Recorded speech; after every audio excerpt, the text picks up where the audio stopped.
తండ్రి కుమార పరిశుద్ధాత్మ నామంలో అందరికీ వందనాలు. హల్లెలూయా మినిస్ట్రీస్ వారి దేవుని శుభవార్త. యెషయా 43:19. ఇదిగో నేను ఒక నూతన క్రియ చేయుచున్నాను, ఇప్పుడే అది మొలుచును, మీరు దానిని ఆలోచింపరా?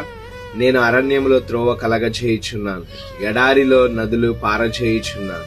ప్రియమైన దేవుని బిడ్డలారా, మీ జీవితం ఈ రోజు ఎండిపోయిన అడవిలా, దారి తెలియని అరణ్యములా ఉందా? గతాన్ని చూసి కృంగిపోతున్నారా? దేవుడు మీతో ఈ రోజు ఒక మాట చెబుతూ ఉన్నారు, ఇదిగో నేను ఒక నూతన క్రియ చేయుచున్నాను. చాలా మంది కూడా దేవుడు అద్భుతం ఎప్పుడు చేస్తాడు అని ఎదురు చూస్తూ ఉంటారు. కానీ దేవుని వాక్యం చెబుతుంది, ఇప్పుడే అది మొలుచుచున్నది అని. అంటే దేవుని పని ఇప్పటికే ప్రారంభమైంది. మీరు కంటితో చూడకపోవచ్చు, కానీ ఆయన మీ జీవితాలలో మీ కొరకు ఒక మార్గాన్ని సిద్ధం చేస్తున్నారు. అరణ్యంలో త్రోవ ఏర్పాటు చేయడం, అసాధ్యమైన చోట మార్గాన్ని చూపిస్తాడు.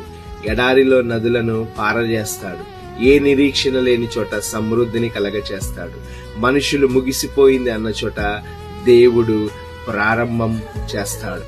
కాబట్టి గతించిన వాటిని తలపోసుకోకండి, పాత గాయాలను పట్టుకుని కూర్చోకండి. విశ్వాసంతో కళ్ళు తెరవండి. మీ వ్యాధిలో స్వస్థత, మీ కన్నిటిలో ఆనందం, మీ అప్పులలో విడుదల ఆయన నూతన క్రియ చేసే దేవుడై ఉన్నాడు. రోజు నీ కొరకు ఈ శుభవార్త. మనుషులు దారి లేదన్న చోట దేవుడు రహదారిని వేసే దేవుడై ఉన్నాడు.